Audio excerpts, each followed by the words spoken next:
Hello प्यारे बच्चों, एक बार सभी विद्यार्थियों का इसे ऑनलाइन प्लेटफॉर्म पर फिर से हार्दिक स्वागत और अभिनंदन है। तो प्यारे विद्यार्थियों, आज के इस लेक्चर में हम उसी प्रयोग को आगे बढ़ाएंगे। कल हमने जूल थॉम्सन प्रभाव की स्टडी की थी और उसका एक्सपेरिमेंटल जो सेटअप था हमने उसका पूरा डिस्क्रिप्शन आपको समझा दिया था। ओके बच्चों, तो आज की इस लेक्चर में हम उसी जूल थॉम्सन प्रयोग का सिद्धांत, आखिर ये किस सिद्धांत पे वर्क करता है, हम उसकी बात यहाँ पर करेंगे। तो प्यारे बच्चों देखिएगा इधर, है ना, देखिएगा जूल थॉम्सन प्रयोग का सिद्धांत, उसमें बी पॉइंट आप डालेंगे और लिखेंगे इसमें जूल थॉम्सन प्रयोग में एंथैल्पी का मान नियत रहता है। प्यारे बच्चों कि ये जो जूल थॉम्सन इफेक्ट है, इसके अंदर एंथैल्पी जो H है, H बराबर जो U प्लस PV आपने पढ़ा था, वो कांस्टेंट रहता है यहाँ पर इस प्रयोग के दौरान। तो प्यारे बच्चों इस चीज़ को हम यहाँ सिद्ध करेंगे। ये जो लाइन हमने लिखी है ना कि जूल थॉम्सन प्रभाव के अंदर एंथैल्पी का मान नियत रहता है, हम इसको यहाँ पे प्रूव करेंगे, है ना। ऐसा थोड़ी ना मान लेंगे आप कि सर कैसे रहती है ऐसे प्रूफ, यानी कि नियत कैसे रहती है, ठीक है। तो हम इस चीज़ को यहाँ पर प्रूव करेंगे बच्चों। तो देखिएगा, इसको प्रूव करने के लिए यहाँ पर एक उपकरण लिया जाता है जिसमें बच्चों दो पिस्टन लगे हुए हैं। एक पिस्टन X है और दूसरा पिस्टन Y है। देखो बच्चों इस चीज़ को ध्यान से समझ लेना, वो उधर जो लिखा हुआ है वो इसी की ही राम कथा है पूरी, है ना। अगर ये समझ में आ गया तो वो अपने आप ही लिख दोगे आप। इसलिए मैंने कहा था शुरू में भी कि ये जो चैप्टर है थोड़ा सा थ्योरेटिकल है बट समझने लायक है ना। अपने शब्दों में खुद लिख सकते हैं इसको। ओके, तो आइएगा प्यारे बच्चों, ये जो पिस्टन X है, इस कक्ष के अंदर हमने गैस A भर दी यहाँ पर, और प्रारंभ में इस वाले कक्ष में कोई गैस नहीं है, अर्थात ये पिस्टन पूरा इस सरंध्र डांट के चिपका हुआ है ना। ये सरंध्र डांट है और सरंध्र डांट के बारे में मैंने आपको कल बता दिया था, ठीक है बच्चों। तो ये सरंध्र डांट है और दूसरा वाला जो पिस्टन है वो एकदम इसके टच है। दैट मीन्स बच्चों इसमें कोई आयतन नहीं होगा, यानी V2 बराबर कितना होगा, 0। और यहाँ पे जो प्रेशर और टेम्परेचर उसको मैंने P2 और T2 कंसीडर किया है। ओके, तो प्रारंभ में जो गैस है वो यहाँ पर कक्ष A में भरी हुई है, क्योंकि हमें इस गैस का जो टेम्परेचर वो कम करना है। जिस भी गैस का आपको टेम्परेचर कम करना है उसको आप इस कक्ष A में भर लेंगे उसको, ठीक है। तो यहाँ पर इस गैस के हमने पैरामीटर लिख दिए कि प्रेशर जो है P1, volume V1, temperature T1। Okay, तो अब बच्चों हम क्या करेंगे, इस जो पिस्टन है इसको हम दबाएंगे, यानी कि इस पिस्टन को हम इधर से संपीड़ित करेंगे, अर्थात गैस को संपीड़ित करेंगे, ठीक है। जैसे हम पिस्टन X को दबाएंगे तो बच्चों पिस्टन धीरे धीरे अंदर की तरफ जाएगा, अर्थात पिस्टन इस सेकंड वाले स्टेप में इसकी स्थिति देख सकते हैं। पहले पिस्टन यहाँ पर था, अब पिस्टन यहाँ चला गया है, यानी कि हमने पिस्टन के ऐसे धक्का दिया है बच्चों, ठीक है। और इसको हम कहाँ तक ले जाएंगे, जब तक कि इसका आयतन 0 नहीं हो जाए इस वाले कक्ष का, है ना। समझ रहे हैं ना, गैस पूरी की पूरी कहाँ चली न जाए, कक्ष B में नहीं चली जाए, अर्थात अब इधर कक्ष B बन गया, क्योंकि जैसे गैस सरंध्र डांट से गुजरेगी तो बच्चों ये जो गैस है इस पिस्टन Y पर दबाव डालेगी और ये पिस्टन Y यहाँ से एक्सपेंड होगा, यानी कि ये गैस एक्सपेंड होगी, इसमें प्रसार होगा गैस का, अर्थात पिस्टन Y पे दबाव पड़ेगा और Y जो है इधर सरकती जाएगी, ठीक है, इधर खिसक जाएगी पूरी। ओके, तो अब बच्चों इस वाले कक्ष का जो टेम्परेचर और सारी जो बातें हम लिख देते हैं कि प्रेशर P2 है, वॉल्यूम V2 है, टेम्परेचर T2 है, ठीक है। अब देखो बच्चों यहाँ पर एक चीज़ बात और समझने वाली है कि ये जो दीवारें हैं इस पूरे उपकरण की, ये ऊष्मारोधी दीवारें हैं, यानी कि यहाँ पर ऊष्मा का आदान प्रदान नहीं हो सकता, यानी कि निकाय और परिवेश के बीच में ऊष्मा का विनिमय संभव नहीं है, अर्थात यहाँ पर रुद्धोष्म प्रक्रम कार्य करता है ना। रुद्धोष्म प्रक्रम के अंतर्गत इस प्रयोग को किया जाता है। ओके, अब देखो बच्चों इसको समझते हैं ना। देखो जूल थॉम्सन के इस सिद्धांत को सिद्ध करने के लिए एक पिस्टन युक्त उपकरण की कल्पना करते हैं जिसके मध्य में एक सरंध्र डांट लगी हुई है। आपने देखा ये जो मध्य में लगी हुई है ना, ये वाली, ये सरंध्र डांट है, ये जाली सी दिख रही है ना आपको, इसमें रुई है ऊन की बनाई जाती है इसको, है ना, और इसके अंदर से गैस गुजरती है बच्चों, ठीक है। तो करने के लिए एक पिस्टन युक्त उपकरण की कल्पना करते हैं जिसके मध्य में एक सरंध्र डांट लगी हुई है। तथा सरंध्र डांट के दोनों तरफ भारहीन व घर्षणहीन पिस्टन एक्स व वाई लगी हुई है। बच्चों यहाँ पर जो पिस्टन जो पिस्टनों की कल्पना की गई है वो ऐसे की गई कि इनका कोई भार भी नहीं है और इनमें कोई घर्षण नहीं है। बट बच्चों ऐसा पॉसिबल नहीं है, ठीक है ना। इस व्यावहारिक जीवन में, इस ब्रह्मांड में ऐसा पॉसिबल नहीं है कि आप घर्षण को ही जीरो कर देंगे। घर्षणहीन नहीं हो सकती कोई चीज, है ना। और अगर किसी का यानी कि आप भार भी जीरो कर रहे हैं उसका ना, ऐसा नहीं हो सकता। यानी कुछ ना कुछ भार तो होगा और कुछ ना कुछ घर्षण भी होगा। अर्थात हम इनको थोड़ा बहुत कम कर सकते हैं, वो चलेगा। लेकिन आप कह रहे हैं कि घर्षणहीन और भारहीन, ये चलने वाली बात नहीं है। ये तो एक आदर्श बात हो गई बच्चों, आदर्श स्थिति यहाँ पर मानी जा रही है। ओके, अब देखिएगा, माना कि प्रारंभ में गैस कक्ष ए में भरी हुई है। प्रारंभ में जो गैस है इस कक्ष ए में भरी हुई है बच्चों, है ना, क्योंकि हमें इसी का टेम्परेचर कम करना है। ओके, जिसका दाब, आयतन व ताप क्रमशः P1, V1 व T1 है। ओके, यहाँ पर मैंने लिख दी हैं बातें। तथा प्रारंभ में कक्ष बी में कोई गैस नहीं है बच्चों, क्योंकि कक्ष बी में गैस कहाँ से आएगी? जब हम इस पिस्टन को दबाए नहीं तो गैस कैसे आएगी? इधर नहीं आ सकती। ओके, जब पिस्टन एक्स द्वारा गैस को संपीड़ित किया जाता है, यह गैस ऐसे लिखना किया जाता है, तो यह गैस सरंध्र डांट से गुजरकर कक्ष बी में पहुंचती है ना। जैसे ही पिस्टन को दबाऊंगा तो बच्चों गैस जो है सरंध्र डांट से गुजरना स्टार्ट हो जाएगी और पूरी की पूरी गैस इस कक्ष बी में आ जाएगी। ठीक है, हम इस पूरी पिस्टन को दबा देंगे, इधर से संपीड़ित कर देंगे। ओके, कक्ष बी में पहुंचती है, तो इस स्थिति में गैस का दाब, आयतन व ताप क्रमशः P2, V2 और T2 है। तो बच्चों जैसे ही गैस सरंध्र डांट से गुजरेगी तो गैसों के जो बीच के बंद हैं, अणुओं के बीच के जो बंद हैं, गैस के जो अणु है उनके बीच में कुछ बंद बने हुए हैं पहले से। तो बच्चों जब गैस, जैसे ही गैस सरंध्र डांट से गुजरेगी तो उनके बंद टूटना स्टार्ट हो जाएंगे। दैट मीन्स बच्चों गैस के अणुओं को वर्क करना पड़ेगा वहां पर, ठीक है, यानी उसके अपोजिट वर्क करेंगे। वो चाहेंगे नहीं हमारे बंद नहीं टूटने चाहिए, तो उनको वर्क करना पड़ेगा। दैट मीन्स बच्चों वो वर्क कहाँ से होगा? क्योंकि आप तो हीट तो बाहर से ले ही नहीं रहे ना, क्योंकि हीट का तो आदान प्रदान हो ही नहीं रहा उष्मा का, तो क्योंकि यहाँ दीवारें कैसी हैं? रुद्धोष्म दीवारें हैं। अतः जब आप हीट बाहर से ले नहीं रहे, ना ही दे रहे हैं, इसका मीन्स बच्चों गैस के अणु कहाँ से वर्क करेंगे? अपनी इंटरनल एनर्जी से वर्क करेंगे। अर्थात बच्चों वो अपनी आंतरिक ऊर्जा को खर्च करेंगे। अर्थात पहले मान लीजिए गैस के अणु की जो आंतरिक ऊर्जा थी वो थी U1, ठीक है, और अब गैस के अणुओं की जो आंतरिक ऊर्जा है बच्चों वो हो गई U2, ठीक है। इट मीन्स हम कह सकते हैं बच्चों कि आंतरिक ऊर्जा में कमी आएगी, है ना। ये जो U2 है ये कम हो जाएगी U1 से, बिकॉज वर्क करना पड़ रहा है गैस के अणुओं को। इसका मीन्स हम कह सकते हैं जब आंतरिक ऊर्जा में कमी आ रही है, दैट मीन्स बच्चों टेम्परेचर में भी कमी आएगी, क्योंकि internal energy is the function of temperature, ठीक है, टेम्परेचर का फंक्शन होती है इंटरनल एनर्जी। इट मीन्स जब आंतरिक ऊर्जा में कमी आ रही है तो उसके ताप में भी कमी आएगी। ओके, तो बच्चों ये आपका कंप्लीट प्रोसीजर था, इसका सिद्धांत था। अब हम वर्क डन निकालेंगे, तो एक बार आप यहाँ तक राइट डाउन करें, उसके बाद आगे बढ़ते हैं, ठीक है, यहाँ तक लिखिएगा।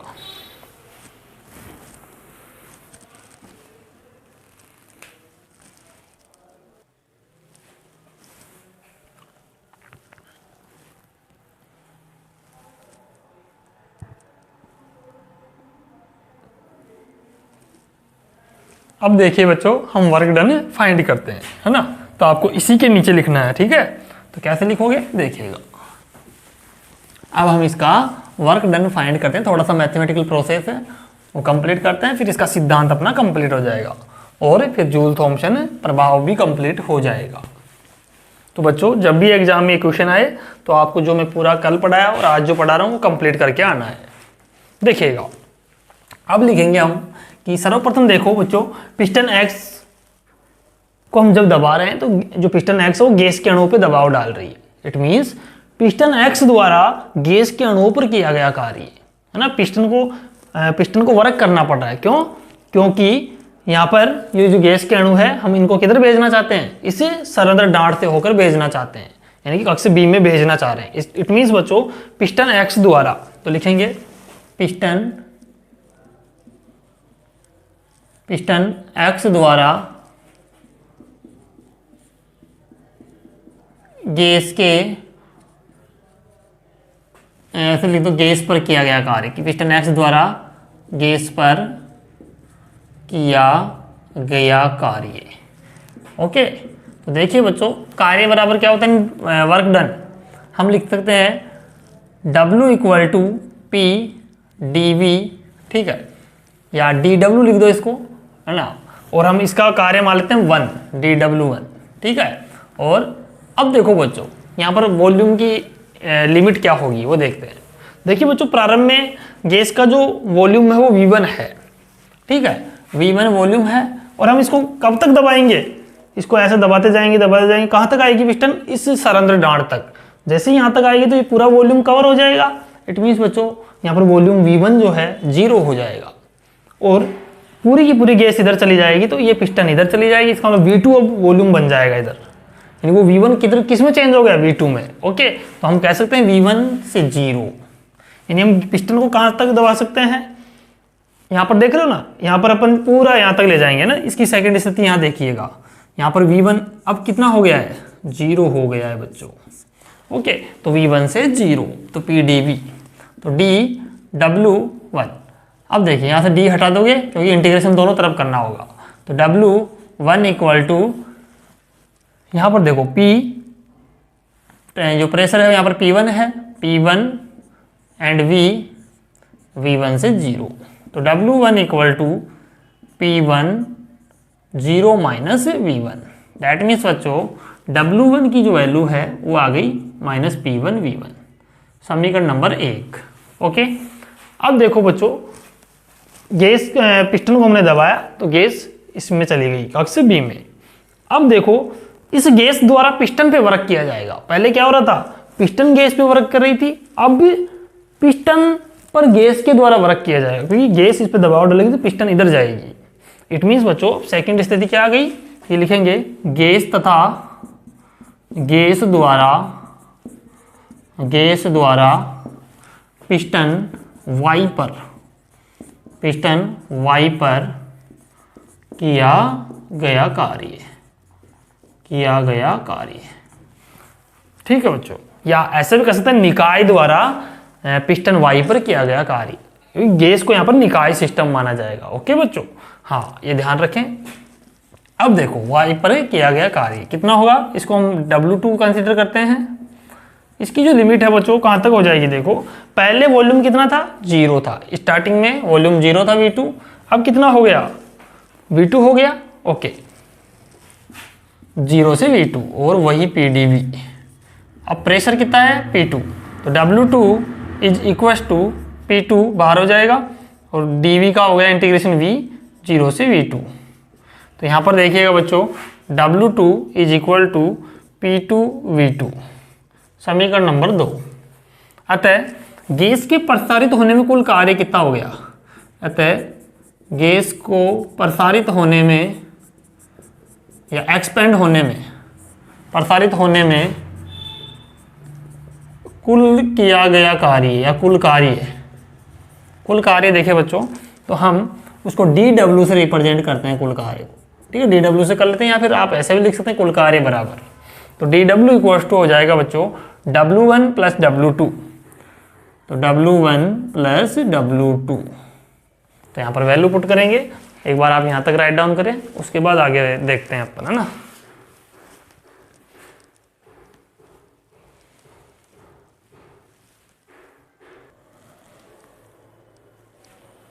अब देखिए बच्चों, यहाँ पर हम आगे बढ़ते हैं। अब हमें डायग्राम की आवश्यकता नहीं है।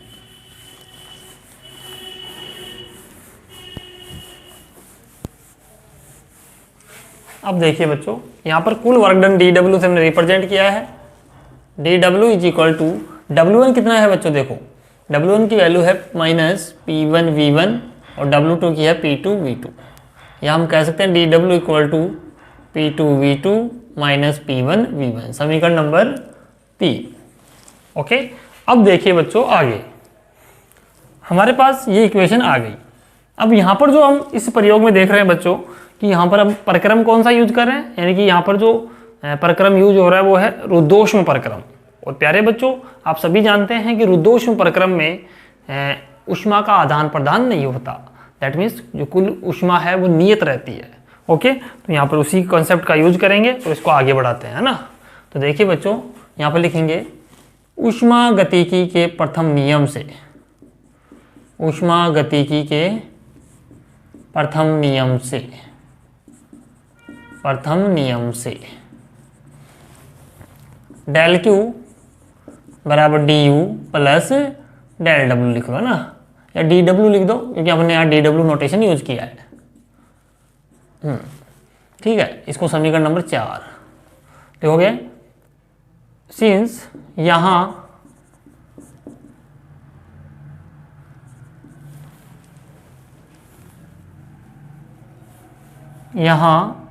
कुल ऊष्मा नियत रहती है,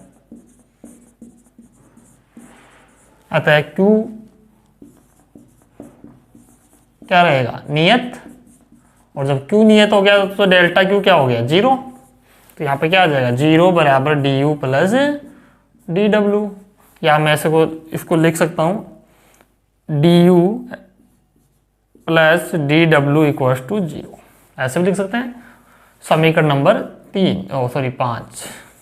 ओके, अब देखो बच्चों, यहाँ पर जो कार्य किया जाता है वो निकाय यानी गैस के अणु जो कार्य करते हैं वो किसके द्वारा करते हैं, अपनी इंटरनल एनर्जी से करते हैं। बिकॉज हीट का तो ट्रांसफर होता नहीं है, तो बच्चों उनकी जो इंटरनल एनर्जी है उसमें कुछ ना कुछ अंतर आएगा, तो हम उसको यहाँ पर कंसिडर करते हैं। तो लिखेंगे सिंस यहाँ किया गया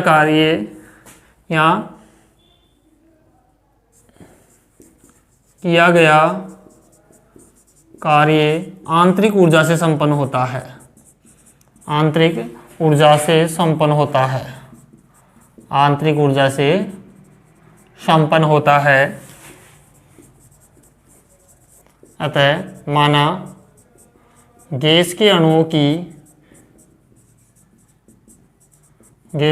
की प्रारंभिक ऊर्जा या प्रारंभिक आंतरिक ऊर्जा लिख देना, यहाँ पर प्रारंभिक आंतरिक ऊर्जा U1 व अंतिम आंतरिक ऊर्जा U2 है। अतः आंतरिक ऊर्जा में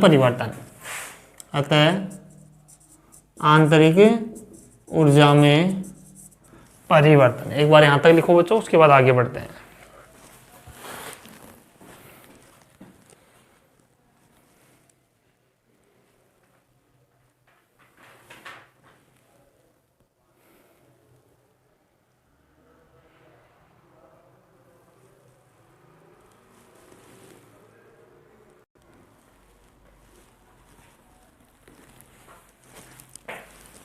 अब देखिए बच्चों, अतः आंतरिक ऊर्जा में परिवर्तन देखते हैं बच्चों कितना आएगा।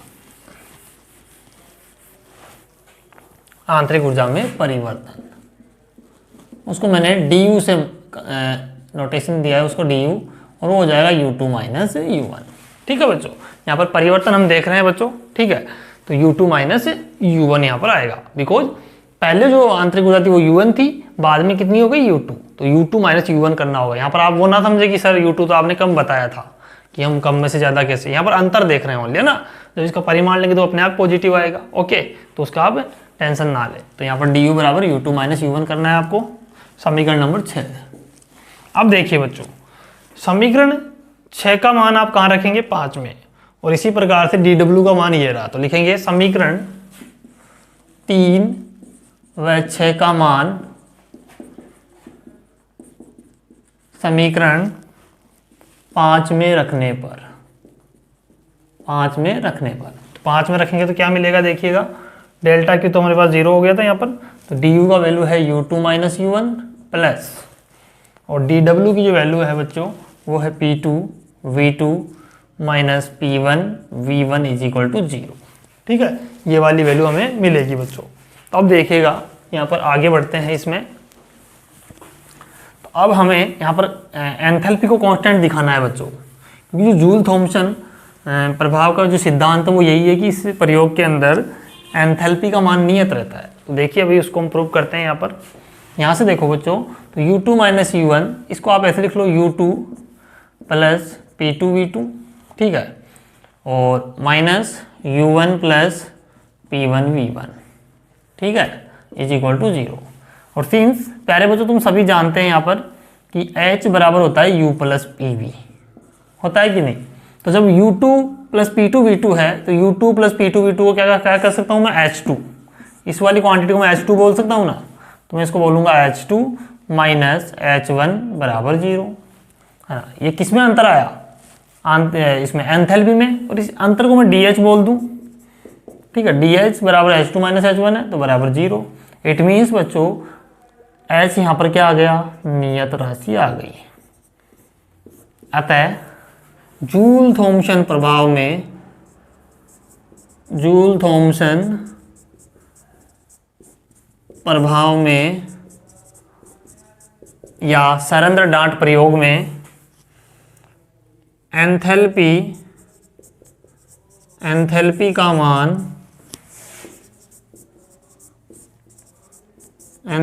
मान नियत रहता है ना। In Joule Thomson experiment enthalpy is constant always, okay. यहाँ पर ऑलवेज जो एंथैल्पी है वो कांस्टेंट रहेगी बच्चों, ओके।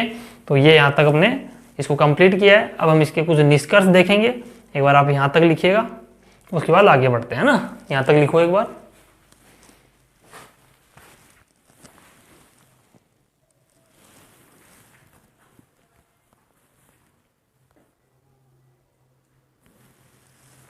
अब देखिए बच्चों, हम इसके निष्कर्ष देखते हैं ना, देखिएगा।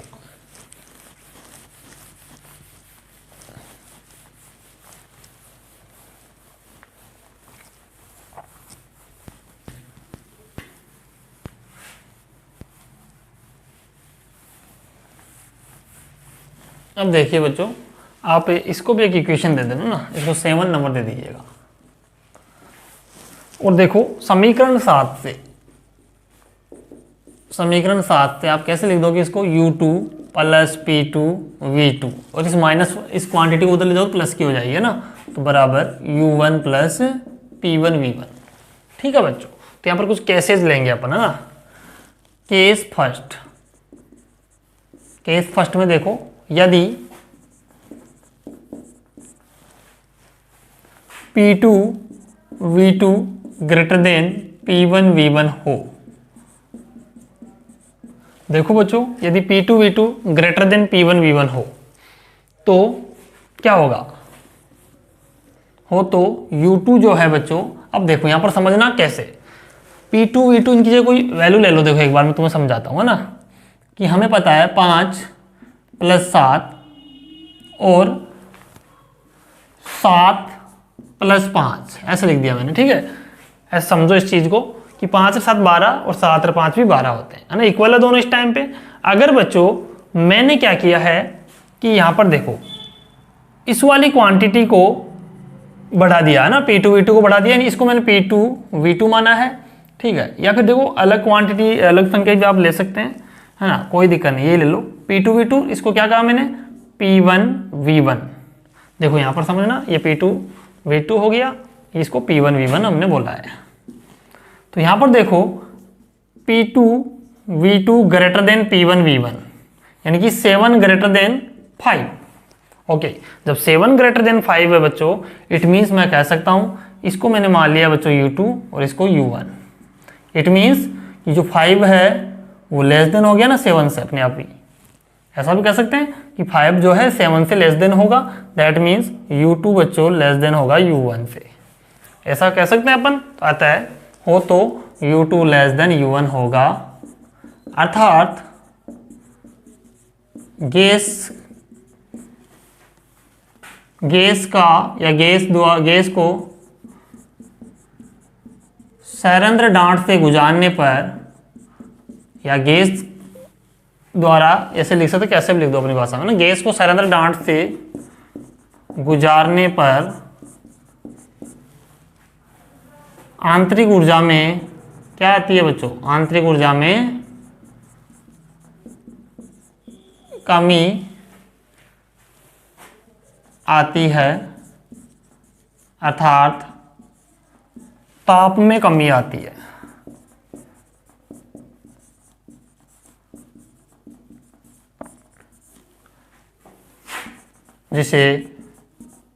जिससे शीतलन उत्पन्न होता है। अब हटा सकता हूं इसको बच्चों, मैंने समझा दिया आपको ना, जिससे शीतलन उत्पन्न होता है या शीतलन प्रभाव उत्पन्न होता है, ऐसे लिख सकते हैं। कि केस फर्स्ट आपका कंप्लीट हुआ। इसी प्रकार केस सेकंड देखो, यदि इसका जस्ट रिवर्स मानेंगे कि P2 V2 जो है लेस देन हो जाए P1 V1 से, तो कुछ नहीं करना हो तो U2 लेस देन था इस बार, तो अब की बार U2 क्या हो जाएगा, ग्रेटर देन हो जाएगा। ठीक है, U2 ग्रेटर देन U1। ठीक है बच्चों, तो यहाँ पर क्या आएगा होगा, अर्थात गैस को सैरंध्र डांट से गुजारने पर आंतरिक ऊर्जा में क्या होती है, अब की बार वृद्धि। यहाँ पर लिखोगी पूरी बात, आप खुद लिखना यहाँ से, वृद्धि होती है, अर्थात ताप में वृद्धि होती है, ताप में वृद्धि होती है, जिसे यहाँ जिससे शीतलन उत्पन्न होता है ना, जिसे शीतलन प्रभाव ऐसे लिख, जिसे तापन प्रभाव कहते हैं, ऐसे लिख दो, जिसे तापन प्रभाव, यानी टेम्परेचर बढ़ रहा है तो तापन प्रभाव उत्पन्न होगा, जिसे तापन प्रभाव कहते हैं, है ना। तापन उत्पन्न होगा, वहां पे गैस का ताप बढ़ेगा ना कि कम होगा। ठीक है, तो ये केस सेकंड हुआ। केस थर्ड देखो बच्चों, यदि P1 V1 बराबर P2 V2 हो तो तब क्या होगा बच्चों, इस कंडीशन में देखो, जब P2 V2 P1 V1 के बराबर यदि कट जाएंगे दोनों, तो U2 बराबर क्या आ जाएगा, U1 हो तो U2 बराबर U1 होगा, अर्थात गैस की प्रारंभिक व अंतिम, सॉरी बच्चों लाइट जा चुकी है,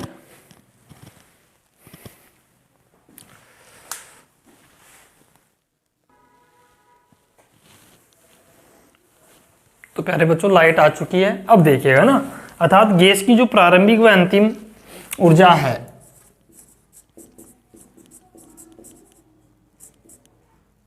समान होगी, है ना। प्रारंभिक और जो अंतिम आंतरिक ऊर्जा है, ऐसे लिखो यहाँ पर, अंतिम आंतरिक ऊर्जा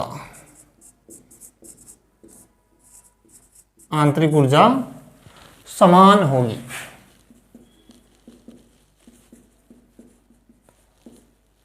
ठीक है, एक बार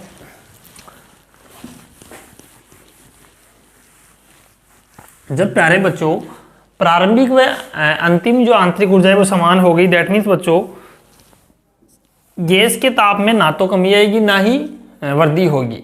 इसका मीन्स क्या हुआ कि उस गैस का ताप के मान में ना कमी हुई ना ही वृद्धि हुई। इसका मतलब वो गैस जूल थॉमसन प्रभाव प्रेक्षित नहीं करेगी। ओके, लिखोगे अर्थात इस स्थिति में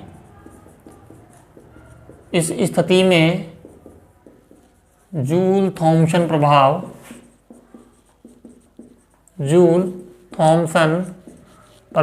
प्रेक्षित नहीं होगा, यानी कि इस स्थिति में जूल थॉमसन प्रभाव का जो इफेक्ट है वो नज़र नहीं आएगा। ठीक है बच्चों, यानी गैस पे कोई इफेक्ट नहीं पड़ेगा, उसका टेम्परेचर ना तो बढ़ेगा ना ही घटेगा। तो प्यारे बच्चों ये जूल थॉमसन का जो कंप्लीट सेटअप था, यानी इसका जो एक्सपेरिमेंटल इसकी जो व्याख्या थी, है ना, और इसका जो सिद्धांत था, इसके बारे में हमने पढ़ लिया है। अब प्यारे बच्चों अब इसके अंदर हम दो जूल थॉमसन गुणांकों की यहाँ पर वैल्यू निकालेंगे, है ना। सबसे पहले तो हम जूल थॉमसन कोएफिशिएंट की वैल्यू यहाँ पर निकालेंगे, हालांकि हम निकाल चुके हैं, है ना। हमने μh बराबर निकाला था, 1/Cp का जो फॉर्मूला हमने निकाला था ये सभी को पता होगा, μh बराबर 1/Cp। ठीक है, T del P upon del T और V माइनस V, ऐसा कुछ फॉर्मूला था ना, ये हमने निकाल लिया है बच्चों, निकाला था। तो इसी फॉर्मूले को हम यहाँ पर भी डिराइव करेंगे और फिर आदर्श गैस और वास्तविक गैस के लिए वापस निकालेंगे, हालांकि उसको तुम खुद कर सकते हैं ना, तो वो मैं बता दूंगा कैसे करना। एक बार आप यहाँ तक लिखो, उसके बाद आगे बढ़ते हैं, ठीक है, यहाँ तक कीजिएगा।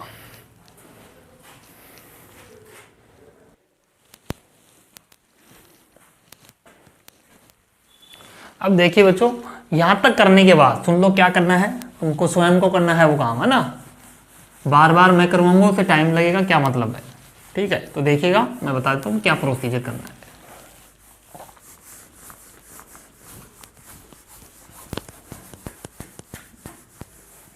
देखिए बच्चों, अब तुम्हें इस यहाँ तक कंप्लीट करने के बाद देखो क्या यहाँ इस फॉर्मूले में v आता है ना, del V by del T, यानी यहाँ तक कंप्लीट हो गया तुम्हारा ये। अब तुम्हें आगे इसी में हेडिंग डालनी है सी पॉइंट। बी तक अपने कर लिया था, सी पॉइंट क्या डालोगे, जूल थॉमसन गुणांक, जूल थॉमसन गुणांक।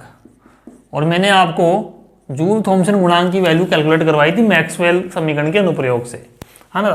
तो वही पूरा का पूरा यहाँ छाप देना कंप्लीटली, है ना। और लास्ट में ये फॉर्मूला आएगा, तुम्हें पता होना चाहिए म्यू एच का। तो कंप्लीट डेरिवेशन तुम करोगे उसका, लगभग 1-1.5 पेज का होगा ना, तो उसको कंप्लीट सी पॉइंट में कर देना, ठीक है। वहाँ तक करने के बाद आपको क्या करना है वो क्या देखिएगा ना, ये फॉर्मूला वहाँ तक लिख दोगे। अतः देखो हम क्या कर सकते हैं, जूल थॉमसन गुणांक कहते हैं, जूल थॉमसन गुणांक, ठीक है बच्चों। उसके बाद देखो, जब जूल थॉमसन गुणांक आ जाएगा, उसके बाद में तुम्हें इसी में फर्स्ट पॉइंट क्या करना है, पहला निकालोगे आदर्श गैस के लिए, आदर्श गैस के लिए, आदर्श गैस के लिए जूल थॉमसन गुणांक निकाला था अपन ने, और शायद कितना आया था बच्चों, म्यू एच का जो वैल्यू आया था वो 0 आया था। इट मीन्स बच्चों, जब यहाँ जूल थॉमसन गुणांक 0 क्यों आ रहा है बताओ, बिकॉज आदर्श गैस की जो अणु है उनके बीच में कोई इंट्रैक्शन होती ही नहीं है, उनके बीच में कोई बॉन्ड नहीं बने हुए थे ना, उनको कोई मतलब नहीं है किसी से, इसलिए तो इनका नाम आदर्श गैस है, यानी आइडियल गैस है। और बच्चों, जब यहाँ पर कोई कणों के मध्य कोई अन्योन्य क्रिया ही नहीं होगी, दैट मीन्स उनको कोई वर्क नहीं करना पड़ेगा और आंतरिक ऊर्जा में कोई परिवर्तन नहीं होगा, दैट मीन्स म्यू एच की वैल्यू 0 हो जाती है। इसका फिजिकल मीनिंग तो ये है। इसी वजह से बच्चों, जो आदर्श गैस है वो जूल थॉमसन प्रभाव प्रेक्षित नहीं करती, इसके अंदर लिख देना। अतः आदर्श गैस जूल थॉमसन प्रभाव प्रेक्षित नहीं करती, प्रेक्षित नहीं करती। ऐसे ही मत लिख देना डायरेक्ट म्यू एच, बस आदर्श की हेडिंग डाली म्यू एच बराबर 0 कर दिया, ऐसा नहीं, पूरा करना वो मैंने करवाया था जैसे, है ना, वो कंप्लीट करना। इसका तो आधा पेज ये शायद है ना आदर्श गैस के लिए, फिर ये लिख देना लास्ट में। फिर इसी में सी का पहला पॉइंट हो गया, सी का दूसरा पॉइंट कैसे लिखोगे, सी का जो दूसरा पॉइंट है उसमें लिखना वास्तविक गैस के लिए, है ना, वास्तविक गैस के लिए जूल थॉमसन गुणांक, जूल थॉमसन गुणांक, ठीक है बच्चों। तो उसका भी तुम्हारे पास फॉर्मूला आया था म्यू एच का, जो भी आया वो देख लेना, है ना, 1/c की 2a/b कुछ ऐसे आया था ना, देख लेना। क्योंकि वास्तविक गैस का जो समीकरण था P+A/v² v-b और RT, ये अपने किया था, इसका सोल्व किया था, तो म्यू एच की वैल्यू निकाली थी अपन ने, ठीक है। तो बच्चों ये खुद तुम स्वयं करेंगे, ठीक है, क्योंकि जिससे तुम्हारी प्रैक्टिस भी हो जाएगी, ठीक है। तो यहाँ तक तुम करेंगे, ये आपका जूल थॉमसन जो प्रभाव कंप्लीट हो गया, है ना। अब नेक्स्ट जो लेक्चर हम बच्चों कर लेते हैं, ओके। आज बिकॉज लाइट जाने से कुछ टाइम खराब हो गया, ठीक है, कम से कम आधे घंटे से लाइट आई है, ओके। तो बच्चों जो हम नेक्स्ट लेक्चर में इसका अगला पार्ट करेंगे, यानी कि जो बची हुई विधियाँ हैं उनको कंप्लीट करेंगे बच्चों, ओके। थैंक यू सभी विद्यार्थियों को इस लेक्चर को देखने के लिए, ओके। तो बच्चों इसको ज़्यादा से ज़्यादा शेयर करें, सबसे पहले तो आपका यही काम है ना, इसको शेयर करें, तुम्हारे जो भी फ्रेंड सर्किल है, जो भी बच्चे बीएससी सेकेंड ईयर के अंदर पढ़ रहे हैं, ओके। और बच्चों तन मन धन से पढ़ाई कीजिएगा ताकि एग्जाम में आपके अच्छे नंबर आएँ, ओके। तो सभी विद्यार्थियों को bye bye, take care, love you all, okay. Thank you प्यारे विद्यार्थियों।